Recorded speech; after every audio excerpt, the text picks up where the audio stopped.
नमस्कार. आवाज आसा आमचे शिरोड्या मार्केटान. आयज मंगळार म्हणल्यार हांगा शॉपां भरतात. आयज हे मल्टीपर्पज मार्केट शेड आयज उद्घाटन केल्लें आमच्या माननीय आमदारान. आनी 4 पेवर्स घालून हांगा स्टार्ट हें केलां उद्घाटन. हें पळय नॉर्मली हो सगळो बाजार हांगा भरता आनी बाजारान भरलें सगळें उदक. पळय त्या जाग्यार थोडो डोंगरूय फोडला हांगा आनी पावसान लोक कशे सफर जाता तें पळयात. हांगाच्या लोक देंवतात न्ही. आतां एकलो दोग जाण निसरून पडले हांगा.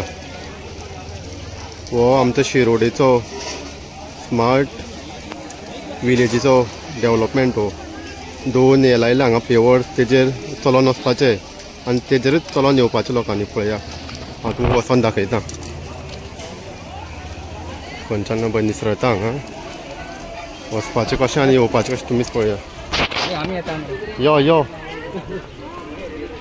यो यो मुद्दम यो.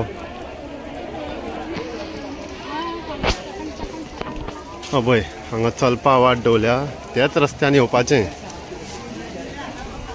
हो आमचो शिरोडेचो पावरफूल डेवलॉपमेंट. पळयात लोक निसरोन पडटा. कितें जाता लोक विटल्या लिटरली. हो प्लॅन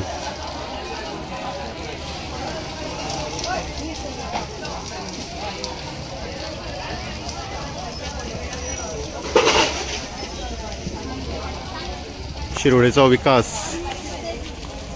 वचतो.